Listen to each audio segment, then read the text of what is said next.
Hello friends, income tax के cases की series में आज जो इशू हम डिस्कस करेंगे वो इस चीज को लेकर के है कि यदि इनकम टैक्स एक्ट के अंदर कोई प्रोविजन लाया जाता है या किसी प्रोविजन की कोई एक्सप्लेनेशन ऐड की जाती है तो क्या असेसी उस इनकम टैक्स के प्रोविजन को या उस एक्सप्लेनेशन को इस बिना पर रिट कोर्ट के अंदर चैलेंज कर सकता है कि सोसाइटी ये एक्सपेक्ट करती है लेजिस्लेशन से कि वो ऐसे प्रोविजन को ना बनाए, या दूसरे शब्दों के अंदर जब ऐसी चैलेंज किए जाते हैं रिट कोर्ट के अंदर तो कोर्ट्स किस तरीके से एसएससी की एप्लीकेशन पर विचार करती है और क्या चांसेस हैं कि कोर्ट्स जो है वो एसएससी की ऐसी रिट पिटीशंस को एंटरटेन करें या ना करें।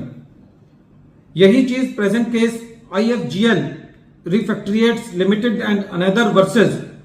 Union of India and others के केस में कलकत्ता हाई कोर्ट के सामने आई और ये मैटर 463 ITR पेज नंबर 649 पर रिपोर्ट हुआ और इस केस का जजमेंट 3 अक्टूबर 2023 को आया। प्रेजेंट केस में एसएससी ने सेक्शन 10AA सबसेक्शन 1 के अंदर एक एक्सप्लेनेशन ऐड की गई जिसने ये बताया कि सेक्शन 10AA की जो एग्जम्पशन है वो टोटल इनकम में से दी जाएगी सेक्शन 10AA की एग्जम्पशन को क्लेम करने से पहले, और ये डिडक्शन किसी भी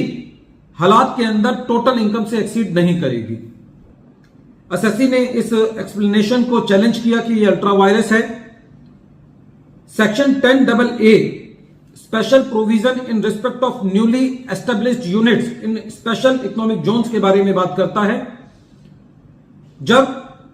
कलकत्ता हाई कोर्ट ने इस रिट पिटीशन को सुना तो कलकत्ता हाई कोर्ट का कहना था कि प्रेजेंट केस के अंदर जो एक्सप्लेनेशन ऐड की गई है वो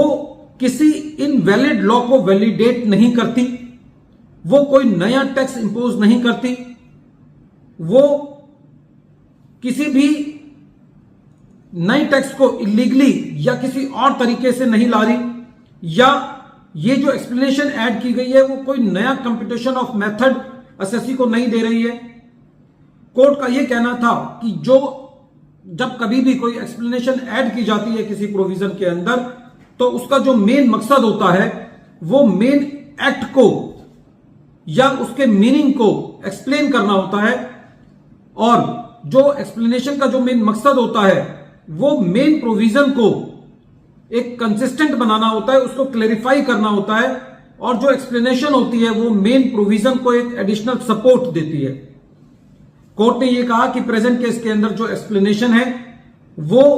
मेन प्रोविजन के साथ ना तो इंटरफियर कर रही है, ना उसे चेंज कर रही है, और ना ही कोई एसएससी का स्टैट्यूटरी राइट उससे ले रही है। कोर्ट का प्रेजेंट केस में यह कहना था कि यदि कोई सोसाइटी लेजिस्लेशन से कोई चीज एक्सपेक्ट करती है और ये एक्सपेक्टेशन जो है वो काफी लेजिटिमेट भी है, तब भी ये एक्सपेक्टेशन लेजिस्लेचर से उसका ये अधिकार नहीं लेती कि वो किसी तरीके का कोई कानून ना बनाए, या सोसाइटी की ये एक्सपेक्टेशन लेजिस्लेचर को कोई नया कानून बनाने से नहीं रोकती। कोर्ट का यह भी कहना था कि जो एसएससी है उसका किसी डिडक्शन के अंदर या एग्जम्पशन के अंदर कोई वेस्टेड राइट नहीं होता और उसको उसकी कंडीशंस को सेटिस्फाई करना पड़ता है उस डिडक्शन या एग्जम्पशन को लेने के लिए। कोर्ट ने यह कहा कि एक सेटल्ड लॉ है कि जो लेजिस्लेशन जो कानून को बनाता है उसको इजीली इंटरप्रीट नहीं किया जाना चाहिए, और कोर्ट्स को अपने आप को दूर रखना चाहिए किसी प्रोविजन को स्ट्रक डाउन करने से पहले, जब तक कि वो प्रोविजन मैनिफेस्टली अनजस्ट ना हो या उसके अंदर कोई ग्लेरिंग अनकॉन्स्टिट्यूशनल का एलिमेंट ना हो। तो प्रेजेंट केस में कोर्ट ने यह कहा कि जो सेक्शन 10AA सबसेक्शन 1 की एक्सप्लेनेशन ऐड की गई है वो आर्टिकल 19, आर्टिकल 14 और article 265 of the constitution of India के अंगेंस्ट नहीं है। Article 19 protection of certain rights regarding freedom etcetera के बारे में बात करता है। आर्टिकल 14 इक्वालिटी के बारे में बात करता है और आर्टिकल 265 जो है वो इस बारे में बात करता है कि no tax can be levied और imposed and collected without the authority of the law. तो पूरे फैक्ट्स को देखते हुए कोर्ट ने यह कहा कि जो एक्सप्लेनेशन ऐड की गई है वो अनकॉन्स्टिट्यूशनल नहीं है। वीडियो के अंत में एक बार फिर मैं केस का नाम रिपीट कर रहा हूं। केस का नाम है IFGL refractories limited and another versus Union of India and others, और ये केस 463 ITR पेज नंबर 649 पर रिपोर्ट हुआ। मैटर कलकत्ता हाई कोर्ट ने डिसाइड किया और इस केस का जजमेंट 3 अक्टूबर 2023 को आया।